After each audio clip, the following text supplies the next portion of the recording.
পাকিস্তানের জন্য ভিসা বন্ধ, কূটনৈতিকদের বহিষ্কারের মতো সিদ্ধান্ত রয়েছে। জবাবে পাকিস্তান ও ভারতের বিরুদ্ধে একাধিক পদক্ষেপ নিয়েছেন।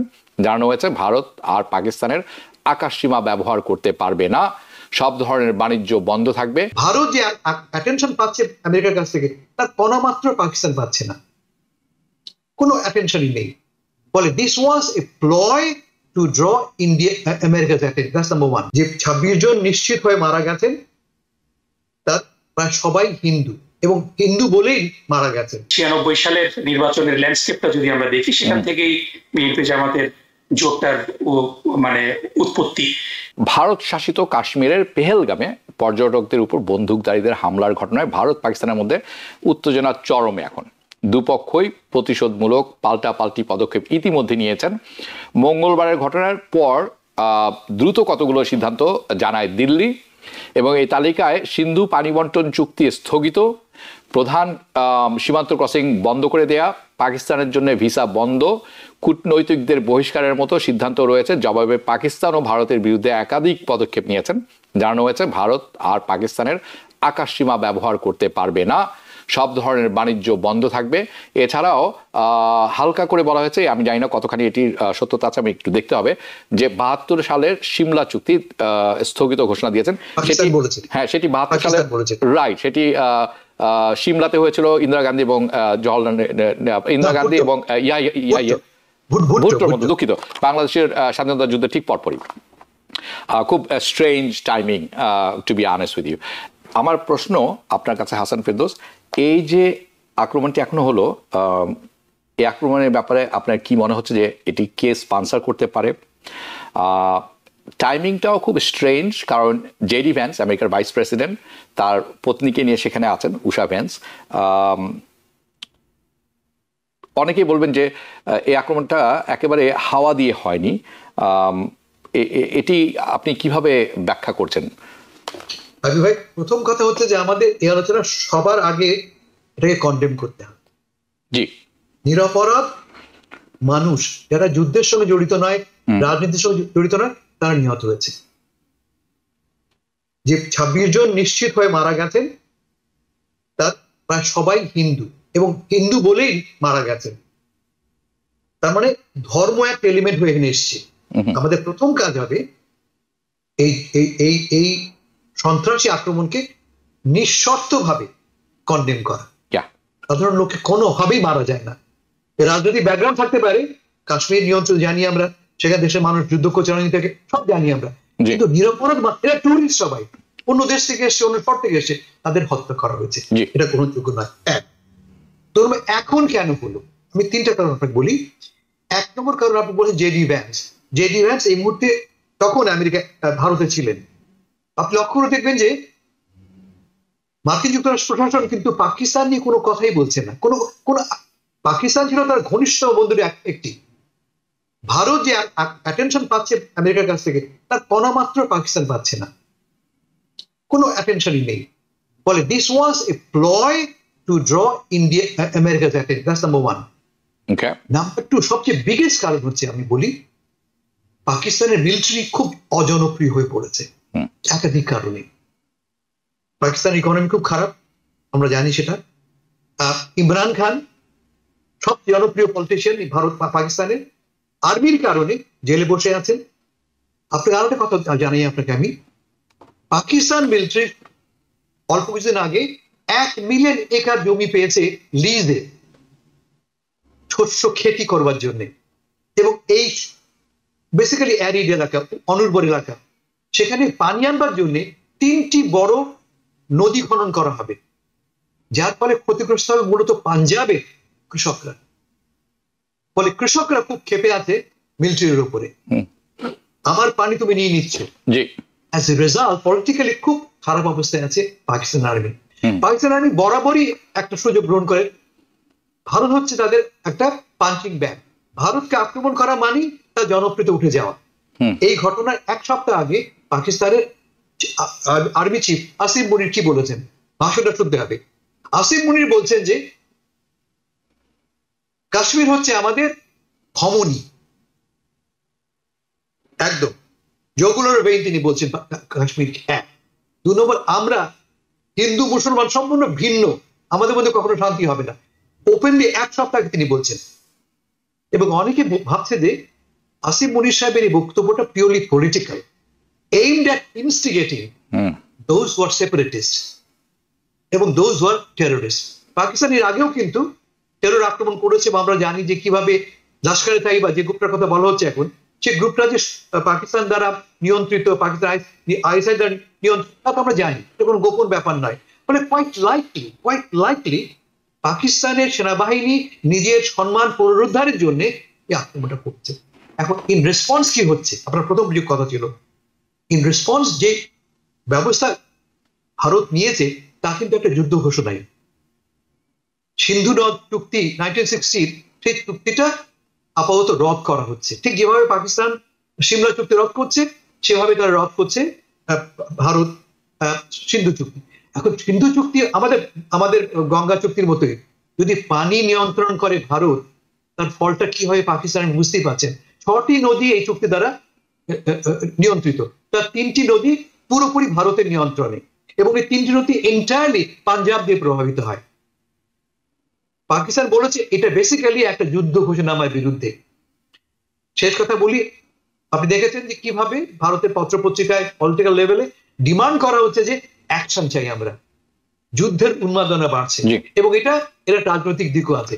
সামনে নির্বাচন, এবছর শেষ নাগাদ বিভিন্ন রাজ্যে নির্বাচন। মোদী সাহেব সৌদি আরব থেকে ফিরে কোথায় গেলেন?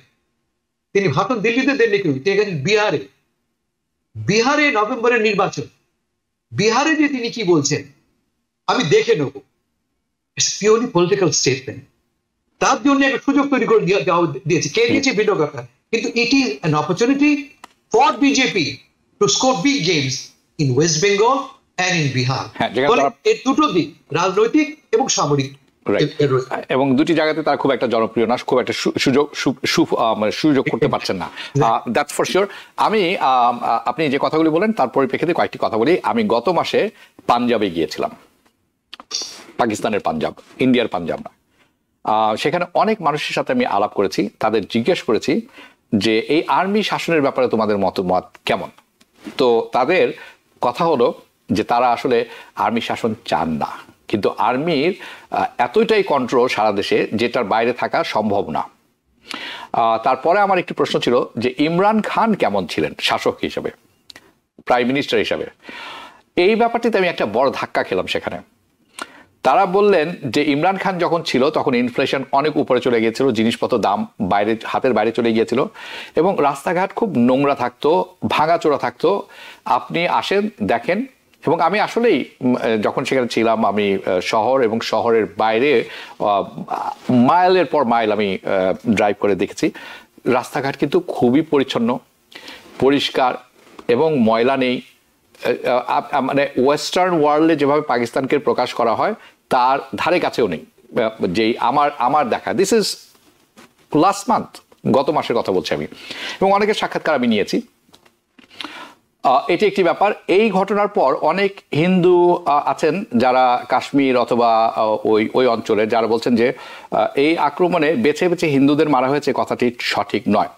তারা আতঙ্কবাদী এবং তারা যাকে পেতেন তাকেই গুলি করে মেরে ফেলেছেন। I am not disputing you. I'm telling you what I heard and what I saw.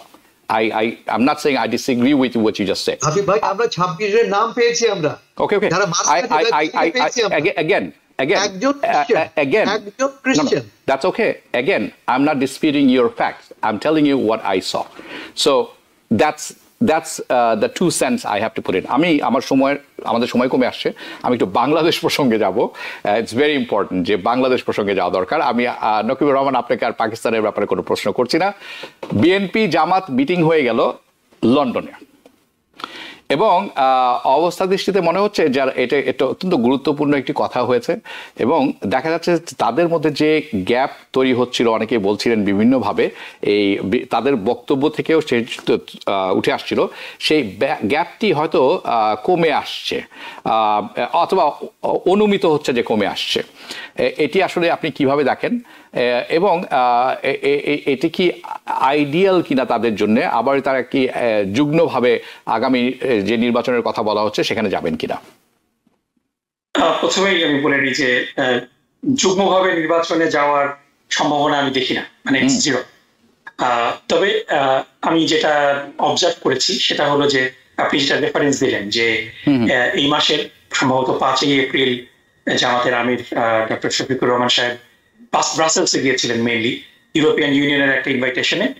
তো সেখানে তিনি ইউরোপিয়ান ইউনিয়নের কিছু ডেলিগেশন, কিছু সংস্থা এবং ইউরোপিয়ান পার্লামেন্টের কিছু ব্যক্তিদের সাথে মিটিং করে 10ই এপ্রিল উনি ইংল্যান্ডে গিয়েছিলেন। এবং মূলত এটা খুব একটা পাবলিসাইজ কিন্তু হয়নি। এটা মারুফ কামাল সাহেব, যিনি বেগম খালেদা জিয়ার ব্যক্তিগত সহকারী ছিলেন, তিনি এই বিষয়টা রিভিল করেছেন সোশ্যাল মিডিয়াতে। তার আগে কিন্তু এটা কেউ জানেনি। এবং তারপরে যখন জিজ্ঞাসা করা হয়েছে, ডক্টর শফিকুর রহমান সম্ভবত 2-1 দিন আগে কিংবা সপ্তাহখানেক আগে একটা প্রেস কনফারেন্সে তিনি বলেছিলেন যে তিনি মূলত গিয়েছিলেন দীর্ঘদিনের সহকর্মী বেগম খালেদা জিয়াকে দেখতে, কারণ বেগম খালেদা জিয়া অসুস্থ। এবং সেখানে তিনি তার ছেলের বাসায় যেহেতু আছেন, ছেলের সাথেও কথা হয়েছে। এবং তখন সাংবাদিকরা প্রশ্ন করেছিল যে শুধু কি এটা সৌজন্য সাক্ষাৎ কিনা। তখন উনি একটু রসিকতা করে বলেছেন যে বাংলাদেশে দুইজন অপরিচিত মানুষ চা খেতে বসেও রাজনীতির আলাপ করে। তো আমরা দুইটা রাজনৈতিক দলের শীর্ষস্থানীয় ব্যক্তি, আমরা বসে রাজনৈতিক কথা হবে না, এটা তো হতে পারে না। তবে তিনি এর চেয়ে বেশি ডিটেল কিছু দেননি। তো অনেক ধরনের অনুমান, বিভিন্ন কথাবার্তা হচ্ছে, কিন্তু আমি যেটা মনে করি সেটা হলো যে বিএনপি এবং জামাত দীর্ঘদিনের এলাই ছিলেন। মূলত 96 সালের নির্বাচনের ল্যান্ডস্কেপটা যদি আমরা দেখি, সেখান থেকেই বিএনপি জামাতের জোটটার মানে উৎপত্তি।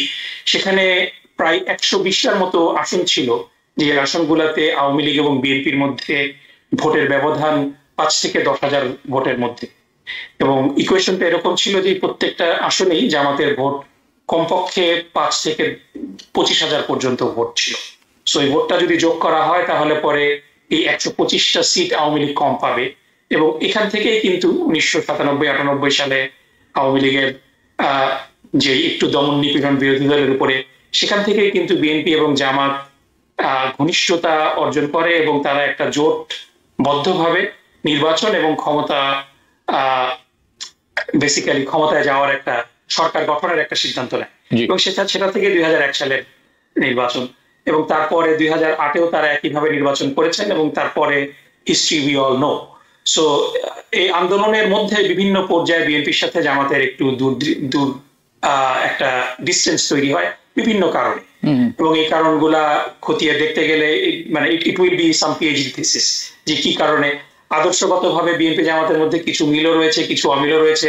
বাট এই সরকারের পতনের পরে, যদিও সরকার পতনের আন্দোলনে বিএনপি এবং জামাত এক প্ল্যাটফর্ম থেকে আন্দোলন করেনি, কিন্তু তাদের মধ্যে কিন্তু যোগাযোগ ছিল। সো এই আন্দোলনটা সফল হওয়ার পরে, যেহেতু এখন Awami League is out of the picture এবং জোটটা গঠিত হয়েছিল যে ইকুয়েশনের ভিত্তিতে, এবং বিএনপি জামাতের মধ্যে যদি ভোট ডিভাইডেড হয়ে যায় তাতে আওয়ামী লীগ সুবিধা পাবে, এই সিচুয়েশনটা কিন্তু এখন নাই। কারণ আওয়ামী লীগকে ইলেকশনে পার্টিসিপেট করতে দেওয়া হবে কিনা, নিষিদ্ধ করা হবে কিনা, ইভেন যদি আওয়ামী লীগ পার্টিসিপেট করেও একটা বড় গণহত্যার পরে তাদের জনপ্রিয়তা কোন জায়গায়। সো ওই ভয়টা কিন্তু এখন বিএনপিরও নাই, জামাতেরও নাই, যে ভয় থেকে তারা জোটটা করেছিল। সো এই জন্যই আমি খুব কনফিডেন্স নিয়ে বলতে পারি বিএনপি এবং জামাতের মধ্যে জোট হবে না। এবং এটা সত্যি যে দুইটা দল আলাদা, দুইটা দলের রাজনৈতিক উদ্দেশ্য আলাদা, লক্ষ্য আলাদা। কিন্তু বাংলাদেশের 54 বছরের কালচারের মধ্যে যেটা সবচেয়ে বড় সমস্যা এবং যে রাজনৈতিক সংস্কারটা হওয়া সবচেয়ে জরুরি, সেটা হলো যে রাজনৈতিক দলগুলোর মধ্যে যে জেন্টলম্যানস এগ্রিমেন্ট কিংবা সুসম্পর্ক, এটা কিন্তু একটা ব্যত্যয় ঘটেছিল দীর্ঘদিন ধরে। সুতরাং তারা একসাথে ইলেকশন করলো কি না করলো এটা আমার কাছে নিউট পয়েন্ট, কিন্তু সমস্ত রাজনৈতিক দলগুলোর মধ্যে একটা মানে মানে কি বলা যায় যে মানে কি বলা গুডউইল এবং জেন্টলম্যানস এগ্রিমেন্ট থাকতে হবে, যাতে করে রাজনৈতিক বক্তব্য একে অপরের প্রতি দিতে পারবে, কিন্তু সীমারেখা যেন ভঙ্গ না করা হয়, একজন আরেকজনকে ঘৃণা না করে, এই পর্যায়ে যেন চলে না যায়, কোনো সংঘাতের দিকে না যায়, নিজেদের মধ্যে কোঅপারেশন থাকে, এটা নিশ্চিত করতে হবে। নিউ ইয়র্ক থেকে সম্প্রচারিত TVN 24 টেলিভিশন বিশ্বজুড়ে বাঙালির কণ্ঠস্বর।